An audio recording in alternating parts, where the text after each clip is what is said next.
queridos, tudo bem? Que bom que você está aqui comigo. Eu não sei quantas pessoas estão me vendo agora, mas que bom que você está aqui comigo. Espero não sei que quantas só pessoas vou estão me aqui. vendo.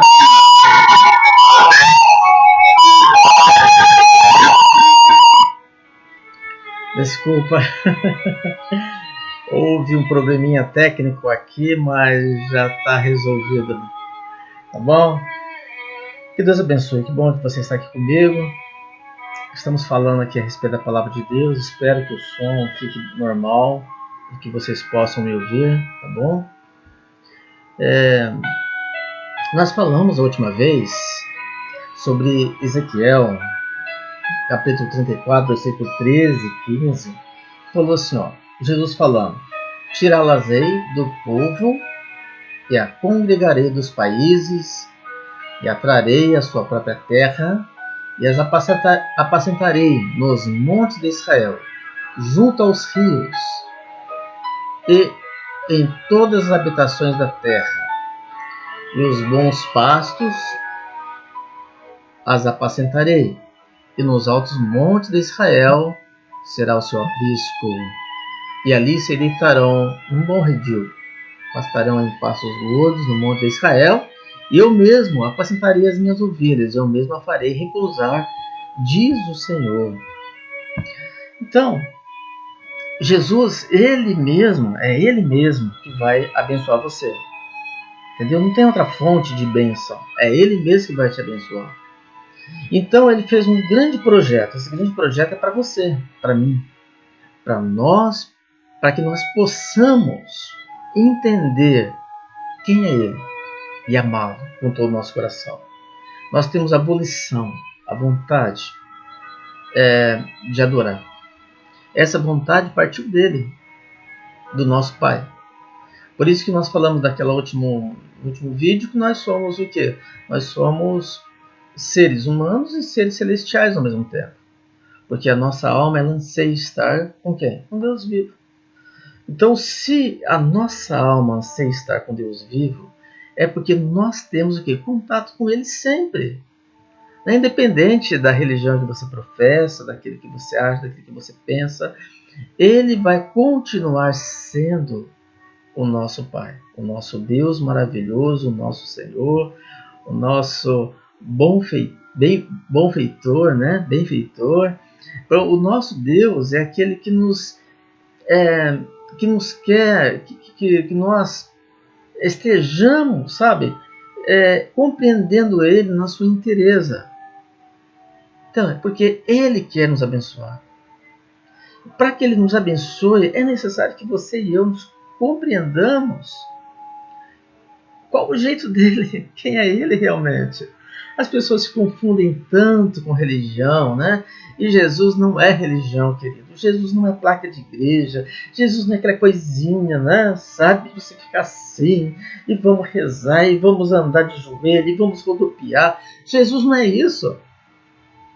Jesus é modo de vida. Por isso que você tem que conhecer quem é Ele. Quem inventou as religiões foram homens. Então, Jesus, Ele quer que nós o conheçamos como Ele é. A palavra de Deus, ela diz assim, ó, porque há um só Deus e um só mediador entre Deus e os homens, Cristo Jesus, homem. Está lá em 1 Timóteo, no capítulo 2, versículo 5. Então, Jesus, ele é o único mediador. Não tem denominação, não é batista, não é assembleia, não é o papa, não é padre, não é freira, não é o, sei lá, não é santos, não é nada, é só Jesus. Jesus é o único mediador, é a única ponte, é a única salvação, é o único Deus. Jesus é o seu Pai. Então nós precisamos conhecê-lo com tudo que é em nós. Você tem que desejar conhecer quem é Ele. Entendeu? Se você não desejar, querido, você vai ser um religioso. E Jesus, Ele não é religioso. Jesus, Ele é o Senhor. A palavra de Deus, ela diz, olha só o que ela diz. Lá em Marcos, no capítulo 11, no versículo 46. Ele, porém, respondeu: ai de vós, também doutores da lei, porque carregais os homens com fardos difíceis de suportar, e vós mesmos nem ainda com um dos vossos dedos tocais nesses fardos. É Marcos 11, 46. Aqui fala de instituições religiosas, né? As pessoas fazem suas doutrinas tão terríveis, tão complicadas. Elas fazem assim: você tem que fazer isso, assim, assim, assado, para você ir para o céu. Se você não seguir esse ritual que eu coloquei aqui no papelzinho, vocês não vão para o céu.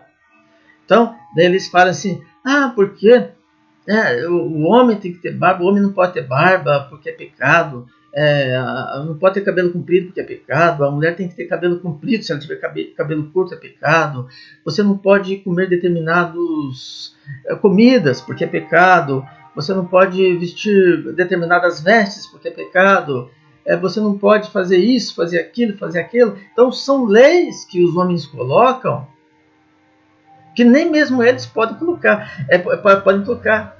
Um exemplo disso, tem uma igreja que eu não vou falar o nome, que ela foi fundada muitos anos atrás, acho que em 1967 por aí, e que assim, os homens ficam de um lado da igreja, as mulheres ficam do outro lado da igreja, os homens têm que andar com terno e gravata, e as mulheres, elas não podem maquiar, não podem se depilar, não podem cortar o cabelo, não pode pentear o cabelo, não pode colocar perfume, não pode pintar as unhas.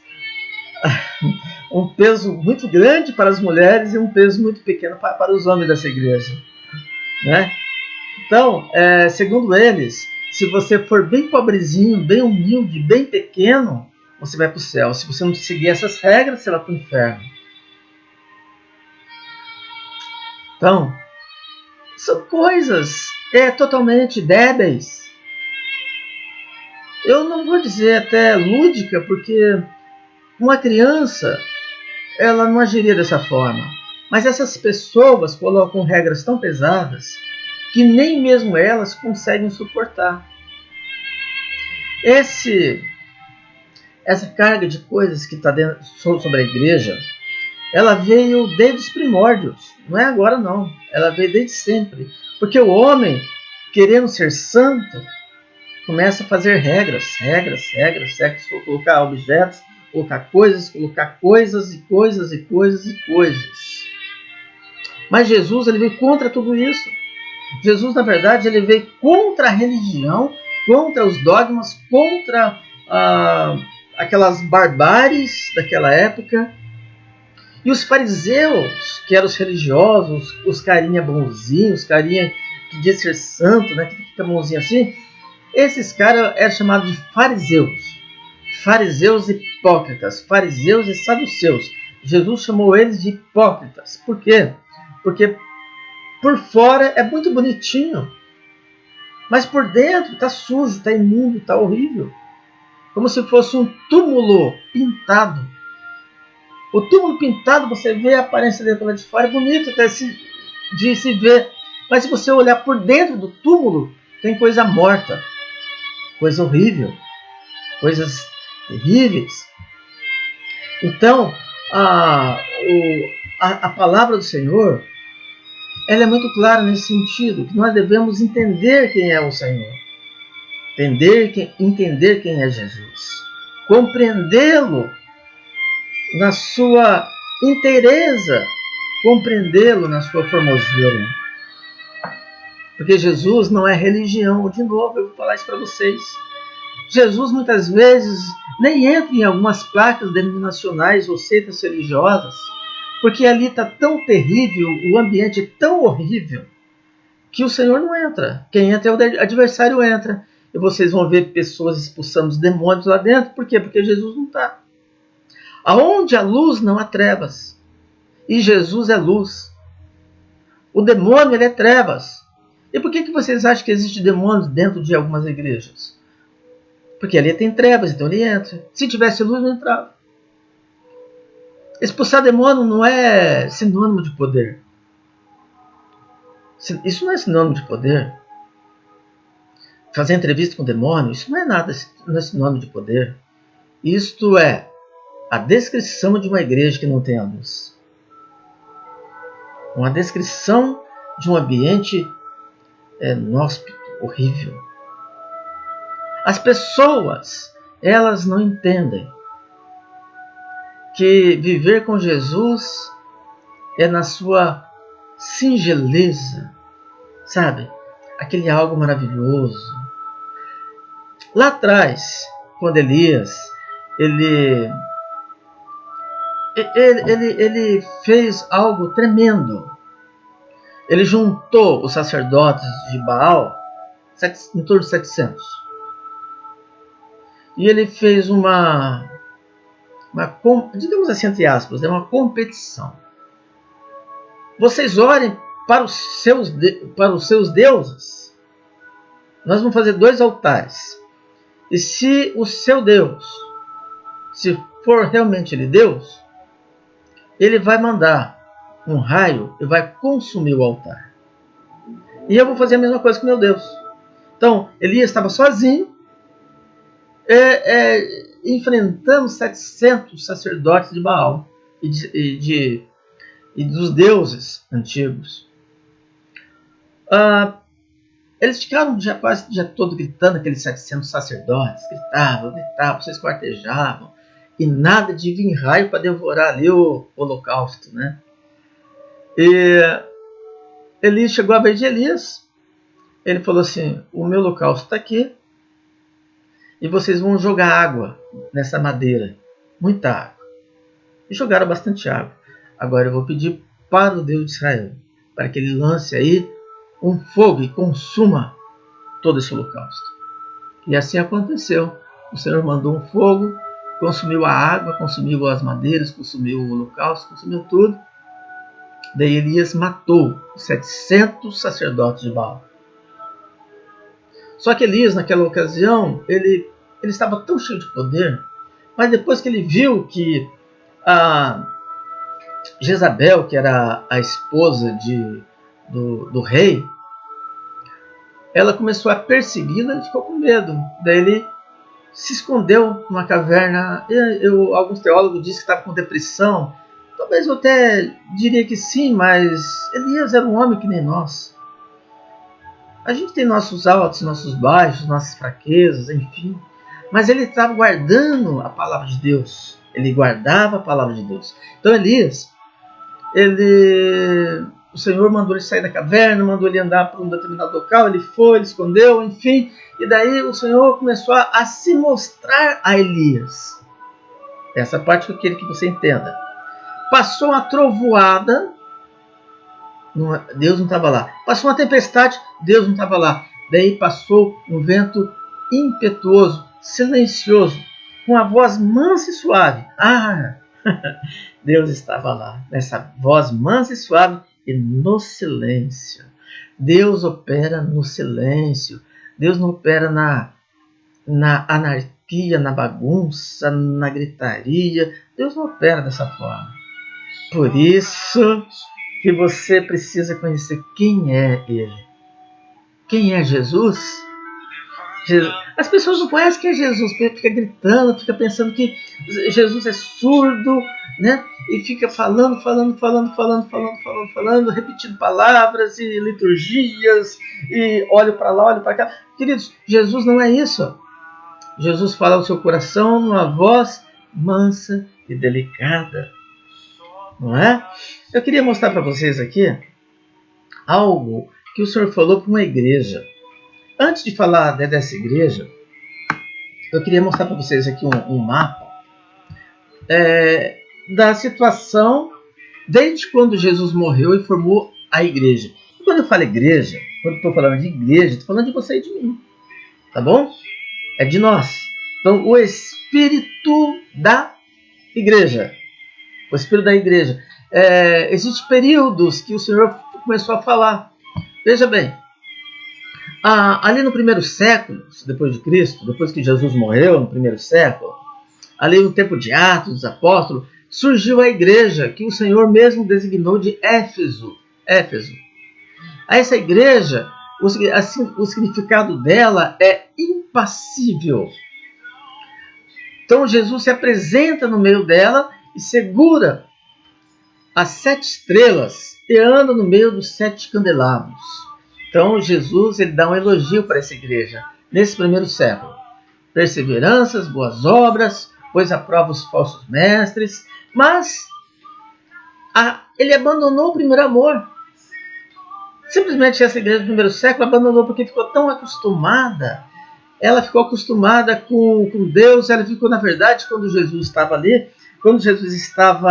ali ainda em Atos, mais ou menos em torno dos anos 70, por aí, do nascimento do nosso Senhor Jesus Cristo, essa igreja, ela ficou simplesmente ali. Ela ficou simplesmente naquela regra. Só um minutinho, queridos, que houve um probleminha técnico. Vamos lá. Vamos resolver esse problema técnico. Aí, começar. Desculpa aí. Esse programa aqui é bem complicadinho da gente mexer, por isso que ele deu essa falha. Mas essa igreja do primeiro século, ela estava tão acostumada com o Senhor, com as coisas da igreja, que elas queriam simplesmente que Jesus voltasse, pegasse, arrebatasse elas ali em Jerusalém. Daquela forma. Então, por isso que ela perdeu, assim, ela ficou tão assim, ficou cômodo que eles perderam o primeiro amor, aquela primeira coisa maravilhosa quando você recebe Jesus como seu Salvador, né? E nos anos 100 a 313 foi a Esmirna, quando o Senhor começou a dispersar os irmãos. Nessa dispersação houve o quê? A perseguição, né? E essa primeira igreja, ela não houve nenhuma repreensão, porque ela caía ali naquelas arenas, os leões devoravam e elas eram mortas glorificando a Deus. Esmirna significa aquela que foi triturada, amassada, né? E dos anos 313 a 538 surgiu então essa igreja de Pérgamo. Pérgamo significa casamento pervertido.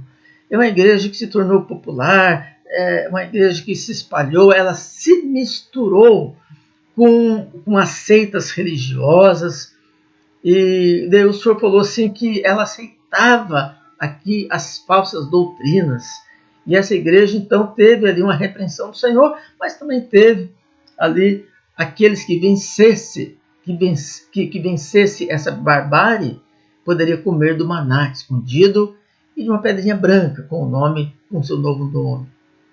Depois, na Idade Média, até a Reforma Protestante, houve a igreja de Tiatira. Essa igreja de Tiatira foi a igreja que começou com aquelas indulgências, com aquelas coisas todas complicadas. E a palavra do Senhor falou assim que esta igreja, ela tolerava tudo quanto é tipo de espírito terrível, espírito complicado, espírito maligno. Elas vendiam indulgências, elas sacrificavam pessoas, matavam pessoas com torturas. Então, e daí, o que o Senhor quer dessa igreja? O Senhor queria que aqueles que vencessem, eles receberiam do Senhor autoridade sobre as nações e receber a estrela da manhã. Então, depois da reforma, surgiu a igreja de Sardes. Era uma igreja morna. É uma igreja que não tinha, assim, muita profundidade. Ela estava assim, acostumada naquilo que eles venceram. Então, o Senhor falou assim, os membros têm nome de estarem vivos, mas estão mortos. Não havia um avivamento, era algo assim complicado, difícil, litúrgico. Você entra dentro da igreja, aquele frio, né? Aquela coisa gelada. Deus falou assim, vocês têm que ser vivos, vocês precisam estar vivos, não podem estar mortos.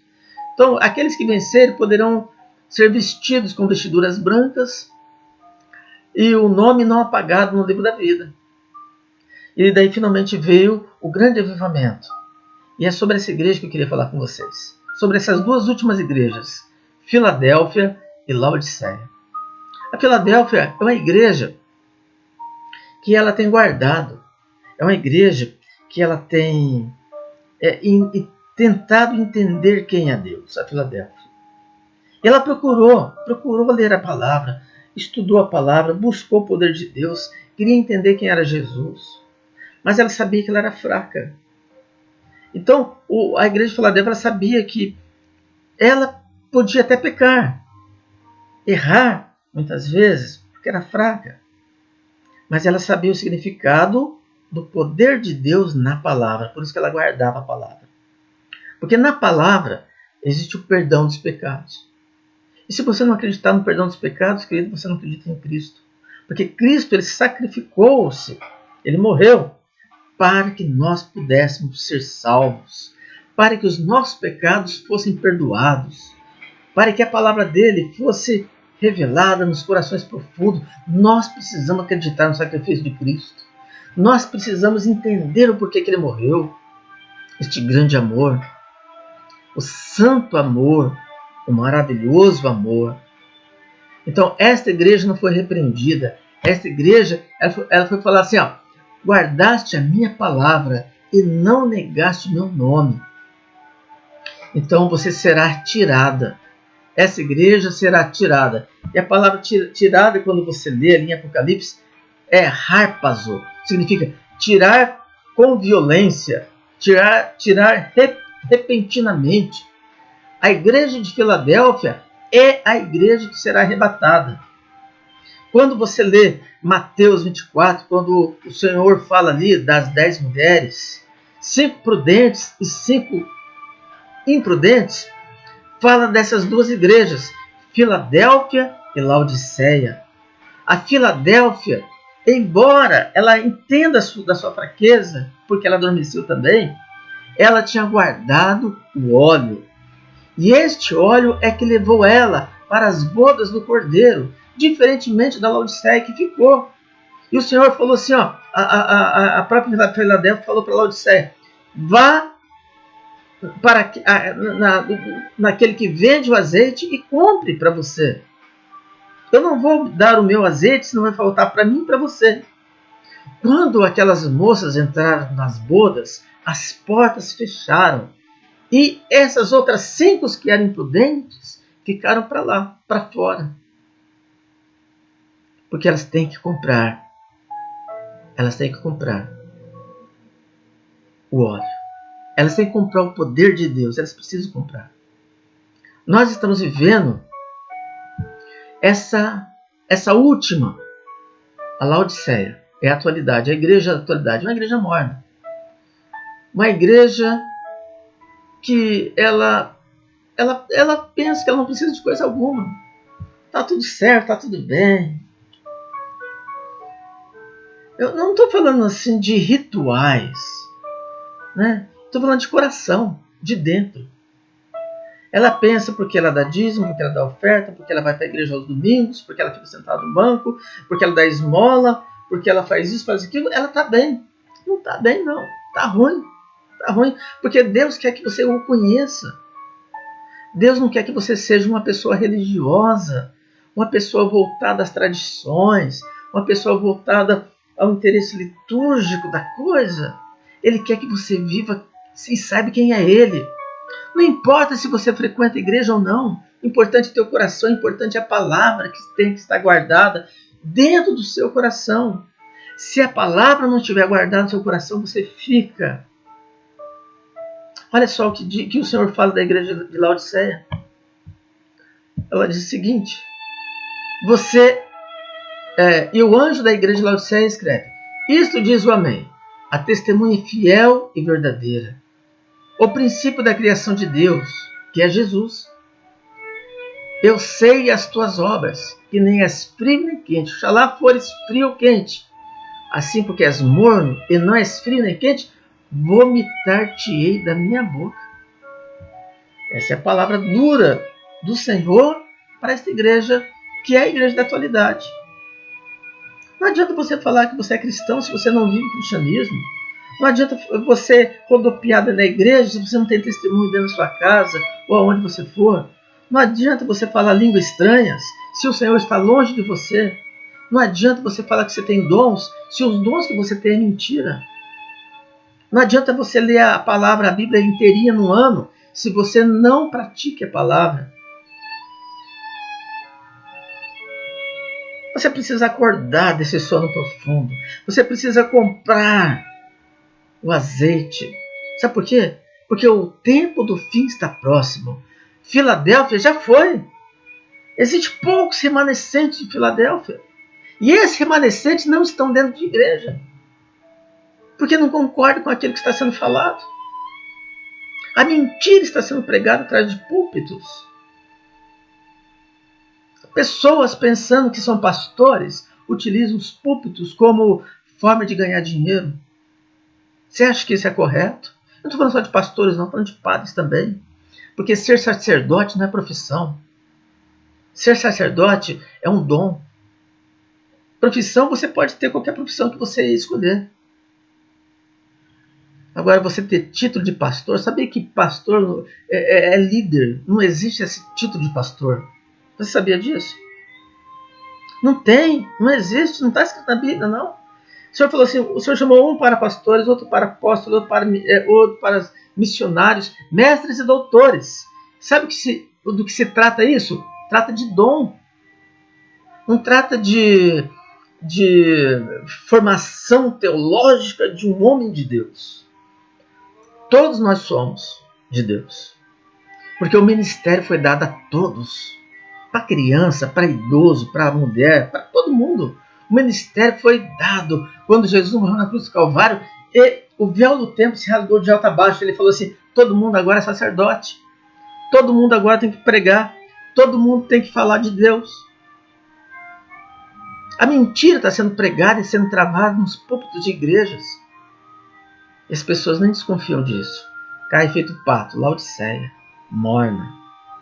Sabe por que é morna? Porque acredita naquilo que o líder fala ali no púlpito, mas não acredita na palavra de Deus. Por que você não lê a Bíblia primeiro? Por que você não discute a palavra? Você é inteligente, por que você não faz isso? Por que você vai na conversa da carochinha? Ah, porque fulano falou, eu vou acreditar.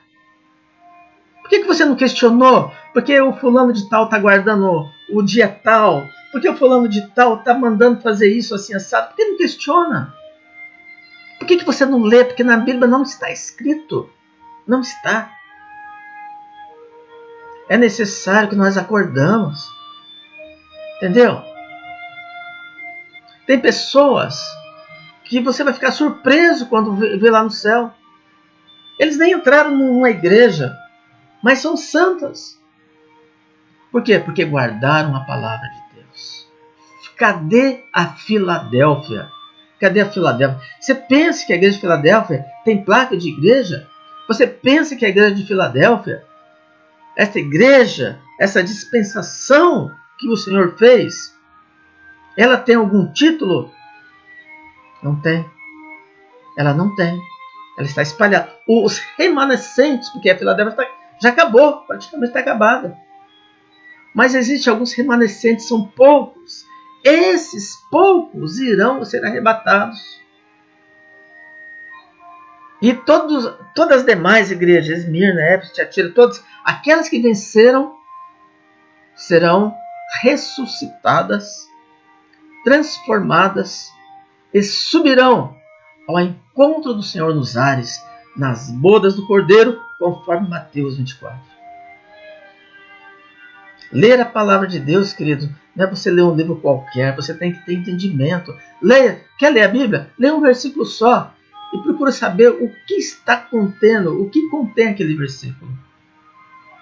Se você pensa que você vai na igreja e está tudo bem com você, eu não roubo, não bebo, eu não matei. Querido, isso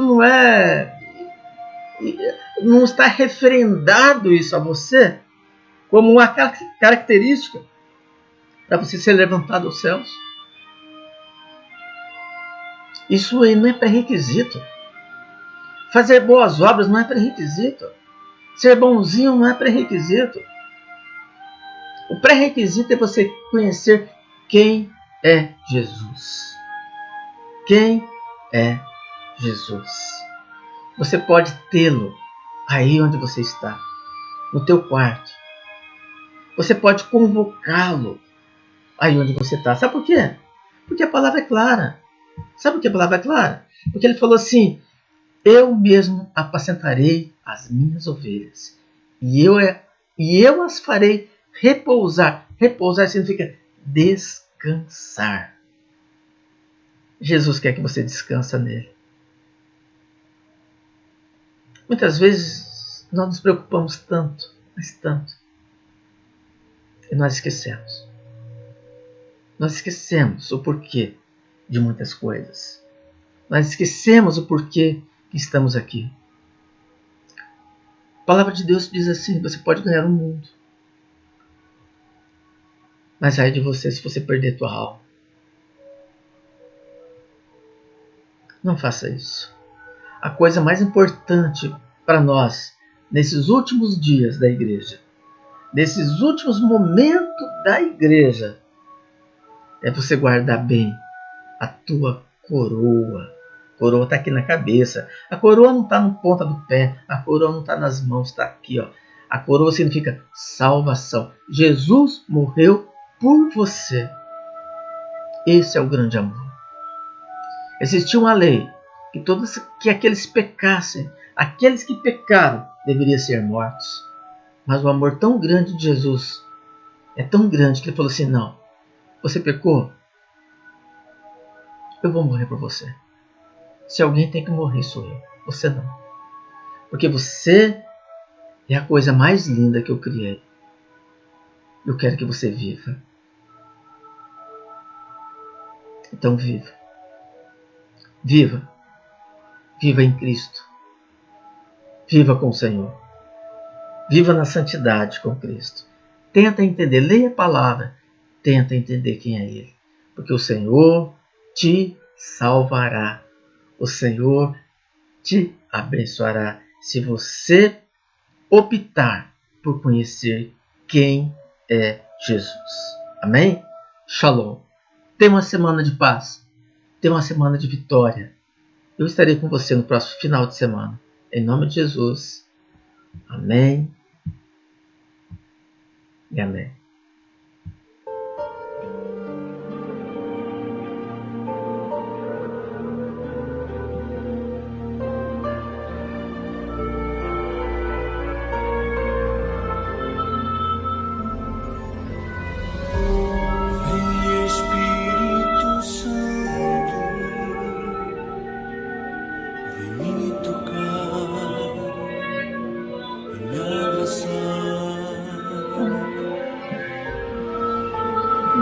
Tua presença